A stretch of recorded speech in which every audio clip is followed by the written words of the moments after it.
Imagine this. You have a plant at home that you call unkillable. You water it once a month, forget about it for weeks, put it in the darkest corner of your apartment, and it just keeps living. And then, suddenly, after years, a strange long stem grows out of its leaves, and dozens of tiny flowers bloom on it with an intoxicating sweet fragrance. You're in shock. Does this plant even know how to flower? Today, I'm going to reveal the mystery of the snake plant's blooming a plant that only a handful of people who've owned it for 10 or even 20 years have ever seen flower. You'll learn what this phenomenon actually means, whether it's really an omen, and most interestingly, how to trigger flowering yourself. Stay until the end. In the finale, I'll share a specific secret that will help you witness this rare sight with your own eyes. First, a few words about the star of our video. The snake plant goes by many folk names: mother-in-law's tongue, for its stiff, sharp, upward-pointing leaves, and snake plant,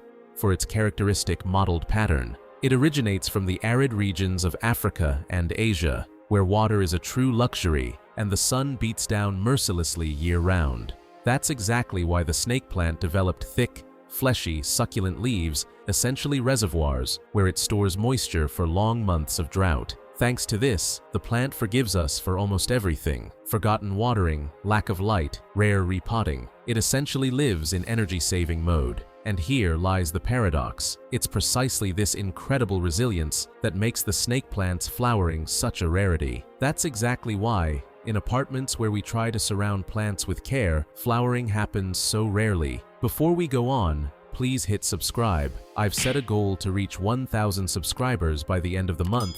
Thank you in advance. And now let's dive in. Here's the thing. Flowering for any plant isn't just a pretty bonus, it's a massive expenditure of energy. From a biological standpoint, a plant doesn't flower when it's comfortable and happy, but when it senses a kind of threat to its survival, a signal that it's time to urgently produce offspring, meaning seeds. It's a stress response, not a reward for good care. Very specific factors can trigger it: a cramped pot, where the roots have completely wrapped around the entire soil ball with nowhere left to grow, the plant's mature age, and a certain level of stress, bright light, cool temperatures, or restricted watering. It's no surprise that such a rare event has given rise to countless omens and beliefs. In some cultures, a flowering snake plant is seen as a sign of good luck, financial prosperity, and pleasant changes ahead. In others, it's the opposite: a troubling sign warning of hardships to come. If you browse forums and social media, you'll find hundreds of emotional posts, people writing that they couldn't sleep, staring in awe at the unbelievable sight in their apartment, someone frantically Googling whether the scent is toxic, and someone else genuinely thrilled, as if they'd won the lottery. Scientifically speaking, of course, it's just a natural process, no mysticism involved.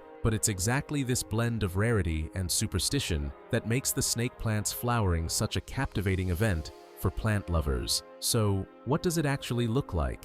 A long, thin flower stalk unexpectedly emerges from the base of the leaf rosette, almost like the plant is reaching a tentacle toward the light. Small, creamy white or slightly greenish flowers gradually open along it, gathered in an elegant cluster. But the most surprising part isn't the appearance, it's the smell. It's hard to believe that such a tough, spiky succulent can release a delicate, sweet, almost intoxicating fragrance that grows even stronger in the evening and at night. That's how the plant attracts nighttime pollinators. Many people who smell it for the first time don't even realize the source is their modest snake plant. Droplets of clear nectar often appear on the flowers too, glistening beautifully, a striking detail worth a closer look if you're lucky enough to catch it blooming in person. Now, here's the most interesting part. How do you actually trigger this rare sight yourself? It all comes down to a few specific trigger conditions. First, don't rush to repot the plant into a bigger container. Let the roots fill the entire available space. This crowding acts as a natural signal for change. Second, provide maximum bright light. A south-facing window is ideal, but make sure direct rays don't scorch the leaves during the hottest hours. Third, add a bit of controlled stress through watering. Let the soil dry out thoroughly between waterings, completely avoiding standing moisture. Fourth, give the plant a cool winter rest. Lower the temperature and reduce watering during the cold season, mimicking a natural dormancy period. And finally, consider age.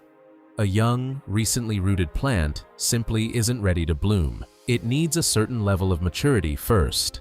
It's important to understand, this isn't about deliberately mistreating the plant or neglecting its care. It's about creating those natural limiting conditions that, in nature, push the snake plant toward reproduction. That said, it's easy to make mistakes that push flowering further away. The first and most common one, repotting too often into an oversized container. You essentially reset all the accumulated stress, and the plant no longer feels any urgency.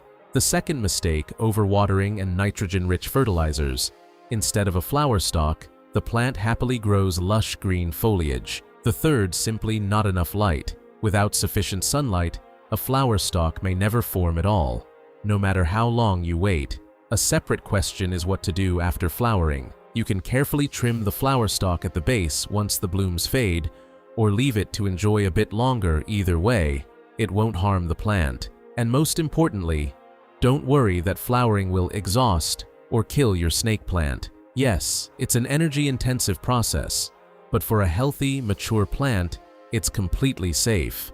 By the way, the snake plant isn't alone in this. Several other tough, low-maintenance houseplants are famous for the exact same kind of rare, hard-earned blooming. Aloe vera, for instance, almost never flowers indoors. It typically needs to be at least 4 years old and exposed to a similar mix of bright light and mild stress before it will even attempt it. The jade plant, often called the money tree, is another one. Folklore says its blooming brings financial luck, but in reality, it's just as picky, requiring maturity and a cool, dry rest period. And yucca, another tough succulent-type plant, follows nearly identical rules: age, strong light, and a bit of controlled neglect. Notice the pattern here. The tougher and more drought-resistant a succulent is, the rarer and more precious its flowering becomes. That's not a coincidence. It's the same biological principle at work across all of these species. So if you happen to have an aloe, a jade plant, or a yucca at home,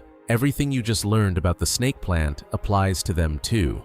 So, let's wrap up. The mystery of the snake plant's flowering turned out to be neither magic nor coincidence, but a perfectly explainable natural response to specific conditions: crowding, bright light, controlled drought, and a mature age. Now you know the answer to a mystery that has surprised and even worried plant owners around the world for years. And if your snake plant ever does bloom, don't see it as a bad omen, but as a small reward, a sign that you gave it everything it needed and did everything right.